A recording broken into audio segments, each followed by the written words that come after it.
Hello,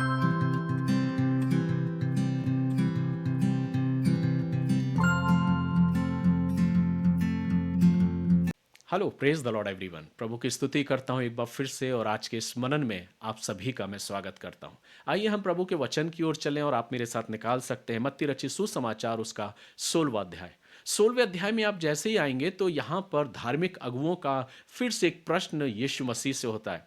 ये धार्मिक अगुवे यीशु मसीह को छोड़ नहीं रहे, कहीं ना कहीं उनके पीछे पड़े हैं और उससे बार बार कुछ बातों को मांग कर रहे हैं, और अब तो फिर से उससे कहते हैं कि हमें कोई चिन्ह दर्शा, हमें कोई चिन्ह बता। यीशु मसीह उन सदूकी और फरीसियों के उस प्रश्न के जवाब को देते हैं उन्हीं के अनुसार, और वो कहते हैं कि तुम्हें योना के चिन्ह को छोड़ और कोई चिन्ह नहीं दिया जाएगा, और फिर वो उनके पास से चले गए। लेकिन इसके पीछे उद्देश्य क्या था? क्योंकि वो बार बार सोच रहे थे, उससे पूछना मांग रहे थे कि क्या ये जो कुछ कर रहा है ये परमेश्वर की आत्मा में होकर है, परमेश्वर की सामर्थ्य में होकर, या ये स्वयं परमेश्वर है। इस प्रकार से वो प्रभु यीशु मसीह के पास आकर बार बार उसके सम्मुख आकर कभी उसके ऊपर आरोप लगाते हैं, कभी उसका विरोध करते हैं कि देख तेरे शिष्य जो है वो हाथ धोकर भोजन नहीं करते, जिसके कारण वे अशुद्ध हो रहे हैं। तब यीशु मसीह उन्हें शिक्षा देता है कि मात्र हाथ धोना जरूरी नहीं, क्योंकि जो अंदर जाता है वो बाहर निकल जाता है, लेकिन जो अंदर से निकलता है, जो अशुद्ध बातें हैं, वो इंसान को अशुद्ध करती हैं। तो यहाँ पर भी कुछ बातें जो हमने कल 15वें अध्याय में देखा, अगर आप मेरे इस डिवोशन को सुने हैं तो आप क्रम के अनुसार अगर मेरे साथ बने हैं तो 16वां अध्याय आपको समझने में, मनन करने में ज़्यादा तकलीफ आपको नहीं होगी, ज़्यादा कठिन आपको नहीं लगेगा। लेकिन जब आप लगातार मेरे साथ बने हैं तो आप बहुत सहज और सरल तरीके से परमेश्वर के इस वचन को समझने पा रहे होंगे। तो 16वां अध्याय जो है वो धार्मिक अगुओं का फिर से एक झुंड यीशु मसीह के पास आता है और उससे एक स्वर्गीय चिन्ह की मांग करता है। यीशु मसीह उन्हें सिर्फ योना के चिन्ह को छोड़ और कोई चिन्ह नहीं देता, जिसके द्वारा वो ये प्रदर्शित कर रहा था कि तुम जैसा कि मेरे विरोध में बातें कर रहे हो, एक दिन तुम जान जाओगे कि मैं स्वयं परमेश्वर का पुत्र हूं। और वो इस बात को बताता कि जैसे योना 3 दिन उस मछली के पेट में रहा, वैसे ही मैं भी रहूंगा और फिर मैं जीवित हो जाऊंगा, पुनरुत्थान मेरा होगा। इस बात को यीशु मसीह उनके बीच में रखता और उनको छोड़कर चला जाता है। आगे वचन में लिखा है कि जैसे ही चेले झील के उस पार पहुंचे पर वे रोटी लेना भूल गए थे, यीशु ने उनसे कहा, देखो फरीसियों और सदूकियों के खमीर से सावधान रहना।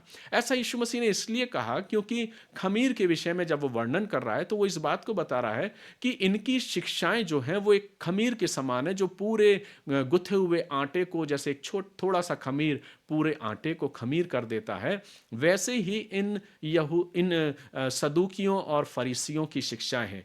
ये तुम्हारे पास ऐसे नियम और कानूनों को दर्शा रहे हैं, जैसा कि 15वें अध्याय में हमने देखा था कि वो हाथ धोने धोने के विषय में और कई ऐसे बातों के विषय में वो उनसे बातें करते हैं। तो यीशु मसीह कहता है कि इनकी शिक्षाओं से बचना, क्योंकि ये इनकी जो शिक्षाएं हैं वो अविश्वास को लेकर आ रही हैं, वो इंसान के अंदर विश्वास को उत्पन्न ही करने नहीं देना चाहती। और इसलिए जब वे तुम्हारे पास आए, जब वो तुमसे इस प्रकार की बातें करें, तो यीशु मसीह उन्हें सजग कर रहा है, सचेत कर रहा है कि तुम उनके खमीर से बचना, उनकी शिक्षाओं से तुम बचना।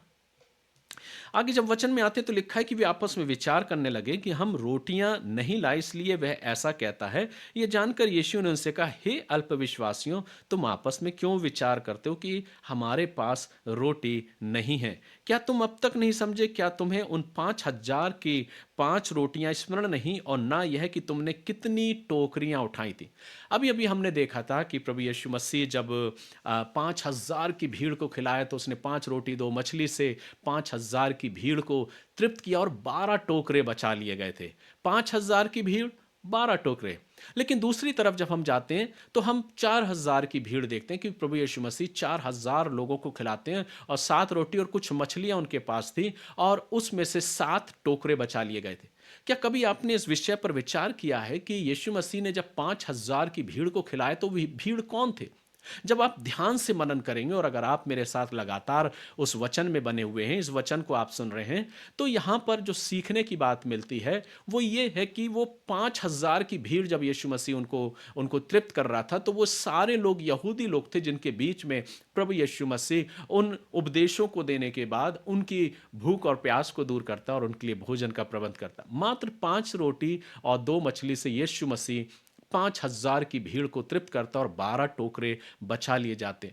तो जब यीशु मसीह 5,000 की भीड़, जो यहूदियों का पूरा ग्रुप था, उनके बाल बच्चे और पुरुष थे, उनको जब खिलाता तो 12 टोकरे बचते। ये किस ओर इंगित करता है? ये 12 टोकरे वो 12 गोत्रों की ओर ध्यान प्रदर्शित करते हैं कि जिस प्रकार से परमेश्वर ने जंगल में उन 12 गोत्रों को किस प्रकार से भोजन से तृप्त किया, यहां पर भी प्रभु यीशु मसीह उस जंगल में, जब आप पीछे मनन में जाएंगे, अगर आप ध्यान से मेरे साथ वचन को निकालें, खोल रहे हैं, मनन कर रहे हैं, तो मत्ती का सुसमाचार आपको बहुत अच्छे से स्मरण हो जाएगा, याद हो जाएगा कि हर अध्याय में क्या चीज मत्ती प्रदर्शित कर रहा हो, प्रभु यीशु मसीह किन बातों को सिखा रहा है।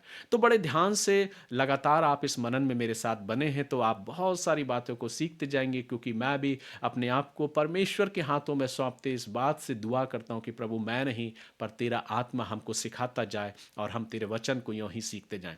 तो जब हम वचन को पढ़ते हैं तो ये बात देखने को मिलती है कि 5,000 की भीड़ को 5 रोटी और 2 मछली से प्रभु यीशु मसीह ने तृप्त किया और 12 टोकरे बचा लिए गए। वो 12 टोकरे उन 12 गोत्रों को स्मरण दिलाता है जो जंगल में परमेश्वर ने उन्हें तृप्त किया था। यहां भी जंगल है, यीशु मसीह है, यहूदी लोग हैं, और उन यहूदी लोगों में वो 5,000 की भीड़ को तृप्त करता है, 12 टोकरे बचा लिए जाते। लेकिन जब वो दूसरी और 4,000 की भीड़ को जब वो तृप्त करता है तो वो अन्य जातियां, अगर आप ध्यान से पढ़ेंगे तो वहां वचन में लिखा है, और एक बहुत बड़ी भीड़ जो अन्य जातियों की थी वो उसके पास आए कि उनको वो ठीक करे। जो अंधे, लंगड़े, लूले बहुत से लोग थे जो उसके पास आए उस चंगाई को पाने के लिए, और तब प्रभु यीशु मसीह ने उन पर तरस खाया और उन्हें रोटी से तृप्त किया। तो वो 4,000 की भीड़ को उसने 7 रोटी कुछ मछली ली और उन्हें उनसे तृप्त किया। और वचन कहता है कि वे 7 जो टोकरे थे वे 7 टोकरे बचा लिए गए। ये 7 टोकरे वो परमेश्वर के उस अनुग्रह के बारे में है कि परमेश्वर पहले तो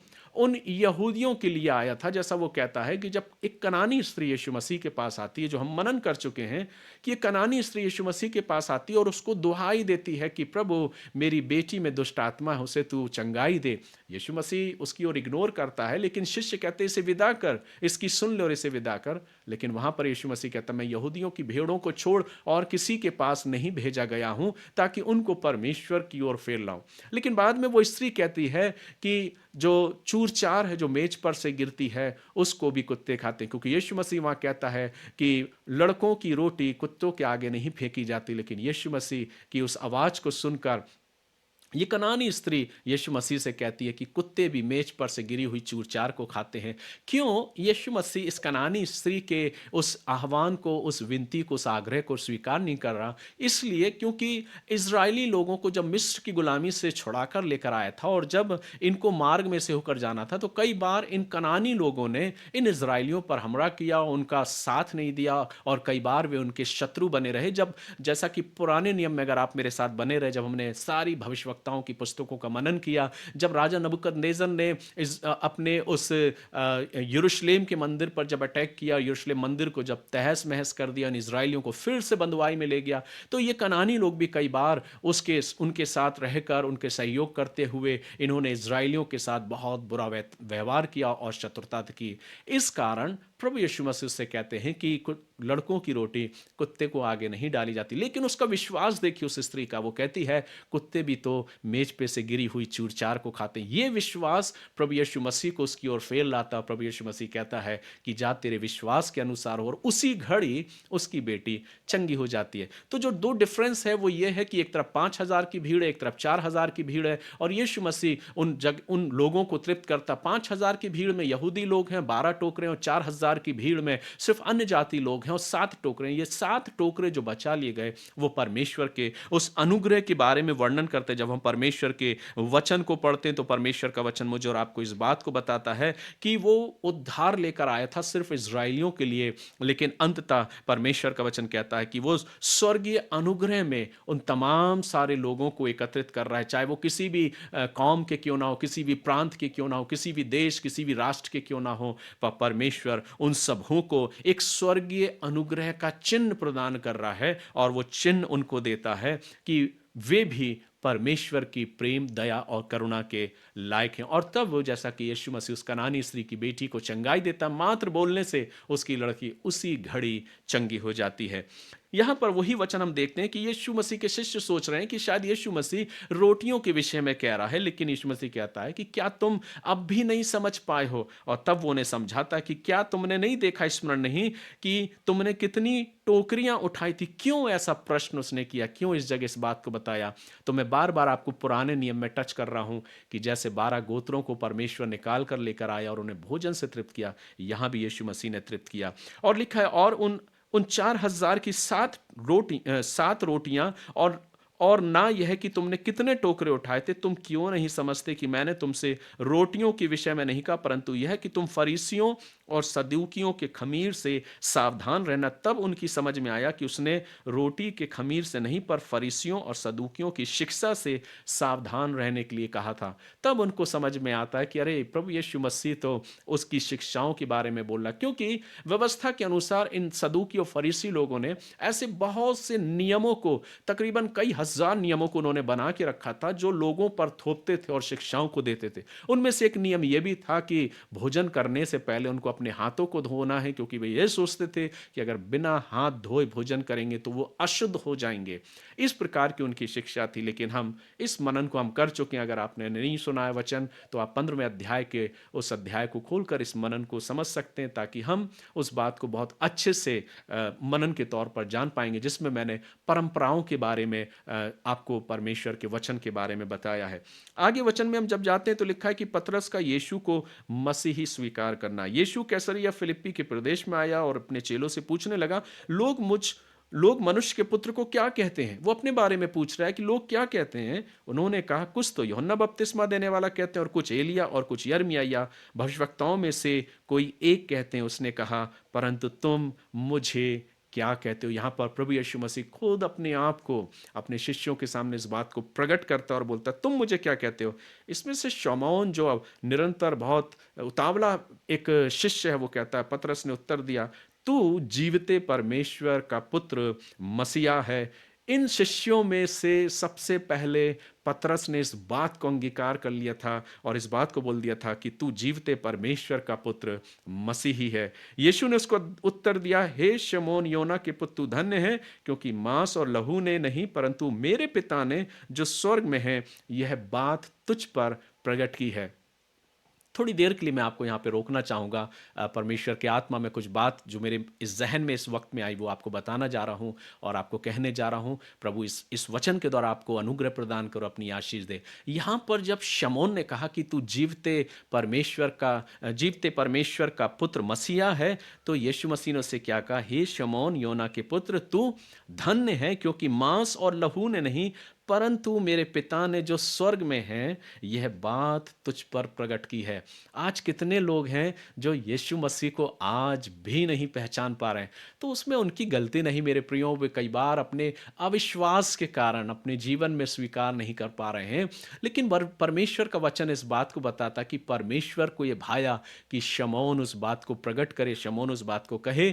यहाँ पर हम इस बात को देखते हैं कि जब हम अपने आप को अपने परमेश्वर की समीपता और निकटता और नज़दीकता में रखते हैं, जैसा पतरस अपने जीवन को प्रभु की समीपता में रखा, वो पहचान गया कि तू परमेश्वर का पुत्र मसीहा है। और यीशु मसीह कहता है, ये परमेश्वर ने तुझ पर प्रकट किया, और मैं भी तुझसे कहता हूं कि तू पतरस है, और मैं इस पर अपनी कलीसिया बनाऊंगा।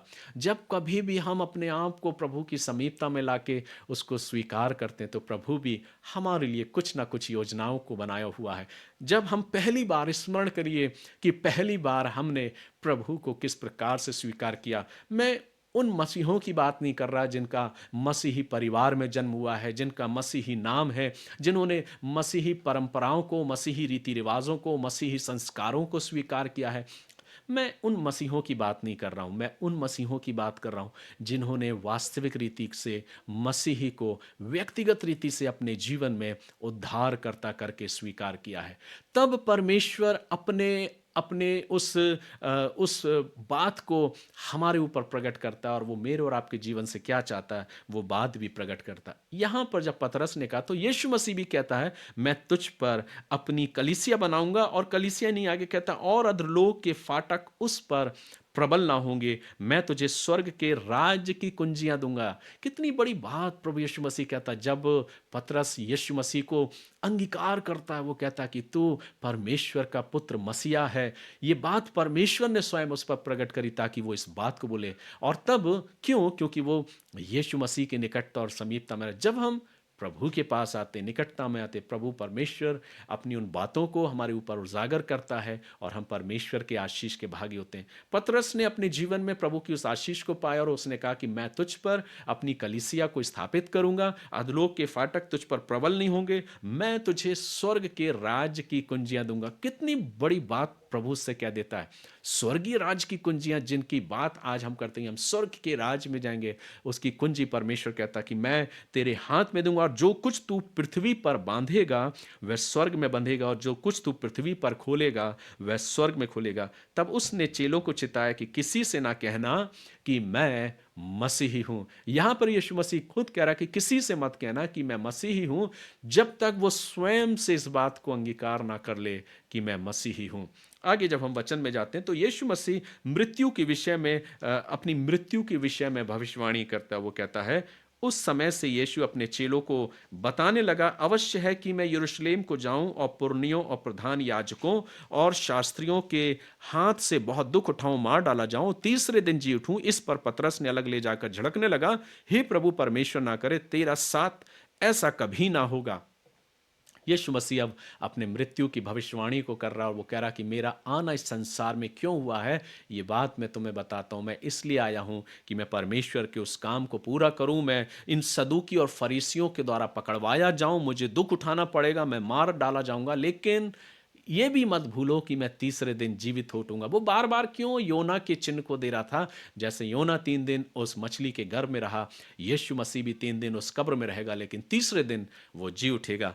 आगे पतरस झिड़कता है, यीशु मसीह उसे डांटता है, कहता दूर हो जा, क्योंकि तू परमेश्वर की बातों को नहीं जानता, क्योंकि तू मनुष्यों की बातों की ओर अपने मन को लगाता है। यहाँ एक बहुत बड़ी गहरी सच्चाई है, गहरी बात है, लेकिन मैं इस समय नहीं, क्योंकि हम मनन में हैं। आगे कभी हम अवसर मिलेगा इस विषय पर भी हम मनन करेंगे। लेकिन प्रभु यहाँ कहता है, उस पतरस को वो डांटता है, क्योंकि पतरस अभी समझ नहीं पा रहा कि प्रभु किस कामों को पूरा करने जा रहा है और किस काम को करने के लिए आया है। तब 24वें पद में लिखा है, तब यीशु ने अपने चेलों से कहा, यदि कोई मेरे पीछे आना चाहे तो अपने आप का इंकार करे और अपना क्रूस उठाए और मेरे पीछे हो ले, क्योंकि जो कोई अपना प्राण बचाना चाहे वह उसे खोएगा, और जो कोई मेरे लिए अपना प्राण खोएगा वह उसे पाएगा। यदि मनुष्य सारे जगत को प्राप्त करे और अपने प्राण की हानि उठाई तो उसे क्या लाभ होगा, या मनुष्य अपने प्राण के बदले में क्या देगा? मनुष्य का पुत्र अपने स्वर्गदूतों के साथ अपने पिता की महिमा में आएगा, और उस समय वह हर एक को उसके कामों के अनुसार प्रतिफल देगा। अब यहाँ पर प्रभु यीशु मसीह, जैसा कि हम जानते हैं, यीशु मसीह आह्वान दे रहा है कि जो कोई मेरे पीछे आना चाहे।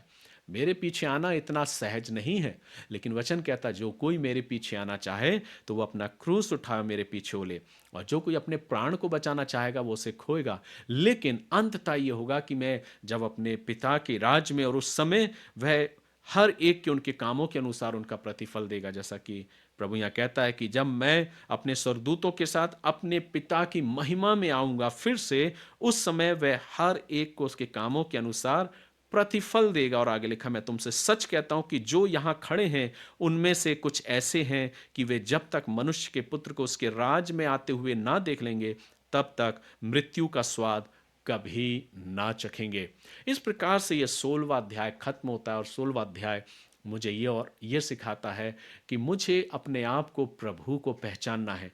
16वां अध्याय ये सिखाता है मुझे कि चाहे आप कहीं से भी क्यों ना हो, किस प्रांत से हैं, किस देश दुनिया से हैं, किस जगह से हैं, ये मायने नहीं रखता मेरे प्रियो।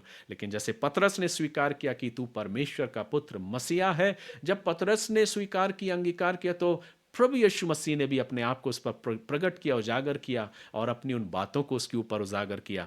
तो हमें और आपको भी जब हम अपने जीवन में यीशु मसीह को स्वीकार करते हैं मेरे प्रियो, तो हम अपने जीवन में बहुत सी बातों को जो प्रभु अपने अनुग्रह के द्वारा हम पर उजागर करता है, उन बातों को हम देखने पाते हैं। तो इस वचन के द्वारा मुझे ये सीखने को मिलता है कि प्रभु हमारा और आपका प्रबंध करना जानता है। जब हम उसको स्वीकार करते हैं, चाहे आप कहीं से भी क्यों ना हो, वह सिर्फ चमत्कार के लिए नहीं आया था। यीशु मसीह के बारे में कई बार हम सोचते हैं कि यीशु मसीह सिर्फ चमत्कार करने आया, नहीं मेरे प्रियो। यीशु मसीह अपने परमेश्वर के उस राज्य को फैलाने के लिए और मन फिराव का संदेश देने के लिए वो आया था कि तुम मन फिराओ, और जो कोई मन फिराएगा, प्रभु के करीब आएगा, वो स्वर्ग के राज में प्रवेश करने पाएगा। क्योंकि उसका वचन मुझे और आपको ये बताता है कि हम चाहे कितने भी पापी क्यों ना हो, हम चाहे कितने भी अशुद्ध क्यों ना हो सकता है संसार और संसार के लोग अशुद्ध और शुद्ध की बात करते हो सकता है वो अशुद्ध व्यक्ति को बहुत दूर रखते हो। कई बार ऐसी बातों को, चर्चाओं को हम सुनते हैं, लेकिन प्रभु का वचन क्या कह रहा है कि हम चाहे कितने भी अशुद्ध क्यों ना हो, चाहे हम कितने बड़े गुनहगार या पापी क्यों ना हो, लेकिन प्रभु मुझे और आपको क्षमा करने के लिए तैयार है। मेरे प्रियो, परमेश्वर का वचन ये कहता है कि मुझे और आपको उसके पास विश्वास के साथ आना है। एक बात कह के मैं आज के मनन को समाप्त करूंगा। जब हम और आप इस बात को देखते हैं कि जब किसी भी गुनाह की सजा किसी गुनहगार को दिया जाता है, तो हम देखते हैं कि उस कटघरे में खड़े हुए शख्स को जो माननीय जज होते हैं, वो उसको उसके कर्मों के अनुसार उसका दंड उसको देते हैं और उसका न्याय करते हैं और उसको उसका प्रतिफल मिलता है। लेकिन एक और जज है, एक और न्याय करता है जो सबके ऊपर है मेरे प्रियो, जो परमेश्वर का वचन मुझे और आपको बताता है। वो कहता है, जब मैं अपने पिता के राज में महिमा के साथ आऊँगा तो मैं हर एक का उनके कामों के अनुसार उनका प्रतिफल दूंगा। तो स्मरण रखिए कि इस दुनिया में रहते हुए हम अपने आप को किस प्रकार से लोगों के सामने प्रस्तुत कर रहे हैं। अपने जीवन का अवलोकन करें। ये जीवन जो प्रभु ने आपको और मुझे दिया है, ये प्रभु की आराधना, स्तुति और महिमा और उन अच्छे कामों को फैलाने के लिए करें, अच्छे विचारों को व्यक्त करें, अच्छे जीवन को लोगों के सामने फैलाएं, प्रभु के उस प्रेम को लोगों के सामने फैलाएं। चूंकि वचन में सब कुछ लिखा है कि मेरे नाम से बहुत से लोग तुमसे बैर करेंगे, तुमसे घृणा करेंगे, बहुतों को कटघरे में खड़ा करेंगे, झूठे झूठे आरोप लगाएंगे। सब कुछ लिखा हुआ है, सब कुछ बताया गया है। लेकिन प्रभु कहता है, तुम चिंता मत करना, मैं जब आऊंगा तो हर एक आंख मुझे देखेगी और हर एक का न्याय मैं करूंगा। तो आइए हम अपने आप को तैयार करें प्रभु के उस आने वाले आगमन के लिए, प्रभु के उस न्याय के लिए। हम और आप खुश रहते हैं, आनंदित होते हैं, क्योंकि मुझे पूर्ण विश्वास है कि जब प्रभु के राज में, प्रभु अपने राज में जब आएगा तो हमेशा प्रभु हमारी और आपकी सुधि लेगा, क्योंकि हमने अपने जीवन में प्रभु के पास जाकर अपने गुनाहों से, अपने पापों से पश्चाताप करते हुए, क्षमा याचना करते हुए प्रभु की उस क्षमा को पाया है और उसके अनुग्रह में उसके करीब हम आए हैं। प्रभु आप सभी को भी अपनी आशीष दे, अपने अनुग्रह से परिपूर्ण करे और ऐसा अवसर दे कि हम और आप भी प्रभु के अनुग्रह में यूं ही आगे बढ़ते जाएं। अंतिम बात कह के मैं समाप्त करूंगा। एक बार की बात है, कई बार जब हम कहीं जाते हैं किसी बड़े मॉल में या किसी बड़े शॉप में, तो कई बार हम देखते हैं कि बड़े से बड़े मॉल में, बड़े से बड़े शॉप में कई बार ऑटोमेटिक डोर होते हैं, सेंसर डोर जिनको कहा जाता है। एक बार की बात है, ऐसी शख्स एक पासवान के साथ किसी मॉल में गया शॉपिंग करने के लिए, और जब वो वहाँ पर गया तो उन्होंने उस पासवान से कहा, उस शख्स ने, जब वो बड़े मॉल में उसको लेके गया तो जो सेंसर वाले डोर लगे हुए थे वो ऑटोमेटिक ओपन हो गए।